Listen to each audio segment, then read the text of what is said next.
ایک دفعہ کا ذکر ہے کہ ایک چھوٹے گاؤں میں علی نام کا لڑکا رہتا تھا جو اپنی بکریاں چرایا کرتا تھا۔ علی بہت شرارتی تھا۔ ایک دن علی جب اپنی بکریاں چرا رہا تھا تو علی نے سوچا کہ وہ گاؤں والوں کو بے وقوف بنائے گا۔ وہ گاؤں کے بیچ میں دوڑتا ہوا آیا اور چلانے لگا۔ شیر شیر مدد کرو، شیر آ گیا۔ گاؤں والے اپنی جگہ سے بھاگے اور اس کی مدد کے لیے دوڑے، لیکن وہاں کوئی شیر نہیں تھا۔ سب نے علی کو ڈانٹا اور واپس چلے گئے۔ علی نے ہنس کر کہا، ہاں ہاں ہاں ہاں، میں نے سب کو بے وقوف بنا دیا۔ کچھ دن بعد علی جب اپنی بکریاں چرا رہا تھا تو واقعی ایک شیر گاؤں میں آ گیا۔ علی گھبرا گیا اور مدد کے لیے چلایا، شیر شیر مدد کرو، شیر آ گیا۔ لیکن اس بار کسی نے اس کی بات پر یقین نہیں کیا اور علی قریب کے ایک درخت پر چڑھ گیا اور شیر اس کی بکریوں کو کھا کر چلا گیا۔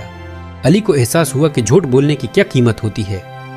اس واقعے کے بعد علی نے سچ بولنے کا عہد کیا اور کبھی جھوٹ نہیں بولا۔ گاؤں والوں نے بھی اسے معاف کر دیا اور اسے ایک نیا موقع دیا۔